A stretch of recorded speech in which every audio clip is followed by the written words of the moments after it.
जय भोलेनाथ की। विश्वेश्वर संहिता छठा अध्याय।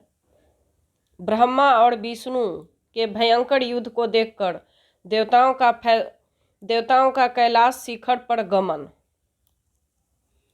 नंदिकेश्वर बोले, हे योगींद्र, प्राचीन काल में किसी समय शेष साई भगवान विष्णु अपनी पराशक्ति लक्ष्मी जी तथा अन्य पार्षदों से घिरे हुए शयन कर रहे थे, मतलब आराम कर रहे थे।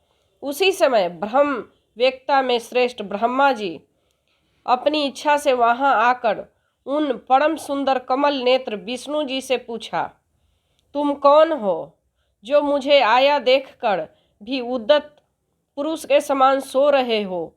हे वत्स, उठो और यहाँ अपने प्रभु मुझे देखो, मतलब मुझे प्रभु देखो। जो पुरुष अपने श्रेष्ठ गुरुजन को आया हुआ देखकर उद्दत के समान आचरण करता है, उस मूर्ख गुरुद्रोही के लिए प्रायश्चित का विधान किया गया है।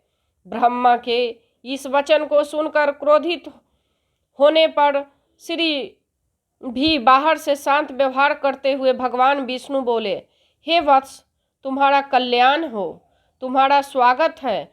आओ, इस आसन पर बैठो। तुम्हारे मुखमंडल से व्याग्रता प्रदर्शित हो रही है और तुम्हारे नेत्र से विपरीत भाव सूचित कर रहे हैं। ब्रह्मा जी बोलते हैं, हे वत्स, हे विष्णु, काल के प्रभाव से तुम्हें बहुत अभिमान हो गया है।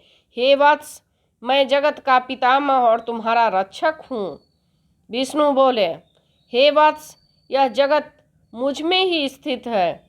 तुम केवल चोर के समान दूसरे की संपत्ति को व्यर्थ अपनी मानते हो। तुम मेरे नाभि कमल से उत्पन्न हो, अतः मेरे पुत्र हो। तुम तो व्यर्थ बातें कर रहे हो। विष्णु जी बोलते हैं। नंदिकेश्वर बोले, हे मुने, उस समय वे अजन्मा ब्रह्मा और विष्णु मोहवश मैं श्रेष्ठ हूँ, मैं श्रेष्ठ हूँ, मैं स्वामी हूँ, मैं स्वामी हूँ, तुम नहीं, इस प्रकार बोलते बोलते परस्पर एक दूसरे को मारने की इच्छा से युद्ध करने के लिए उद्यत हो गए। हंस और गरुड़ आरूढ़ होकर वे दोनों वीर ब्रह्मा और विष्णु युद्ध करने लगे। तब ब्रह्मा और विष्णु के गण भी परस्पर युद्ध करने लगे। उस समय सभी देवगण उस समय परम अद्भुत युद्ध को देखने की इच्छा से विमान चढ़कर वहां पहुंच गए। वहां आकर आकाश में अवस्थित हो पुष्प की वृष्टि करते हुए वे युद्ध देखने लगे।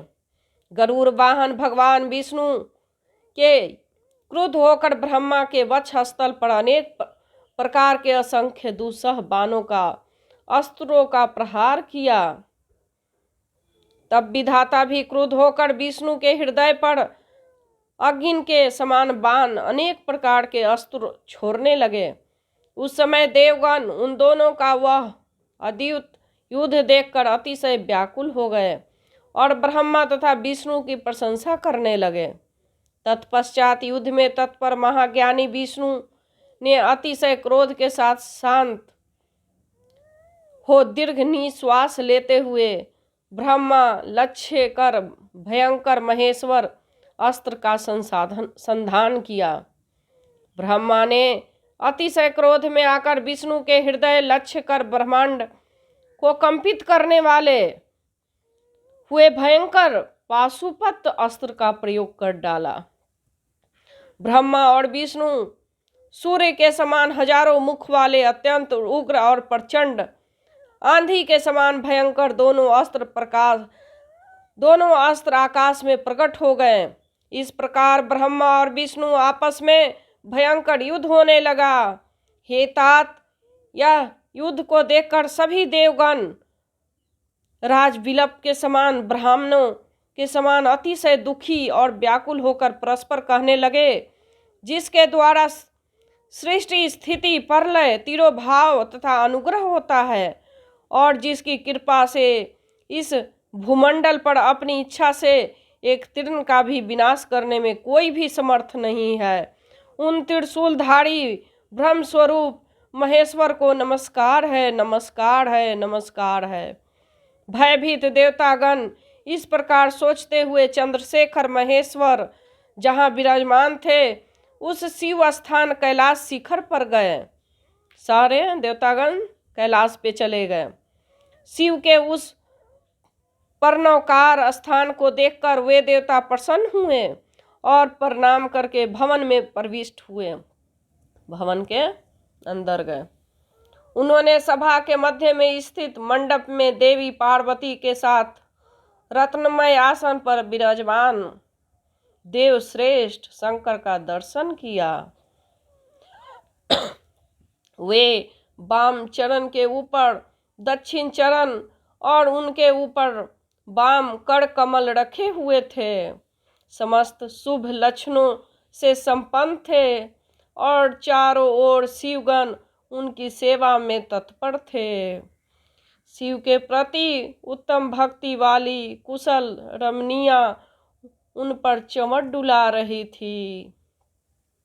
वेद निरंतर उनकी स्तुति कर रहे थे और वे अनुग्रह के दृष्टि से सबको देख रहे थे। हे वत्स, उन महेश्वर शिव को देखकर आनंद श्रुति से परिपूर्ण नेत्र वाले देवताओं ने दूसरे ही उन्हें दंडवत प्रणाम किया। मतलब लेट कर प्रणाम करना, जो सूत के उनके चरण में लेट जाना, सूत जाना, वो दंडवत कहा गया है प्रणाम। उसी दंडवत प्रणाम किया शंकर जी पार्वती माता के।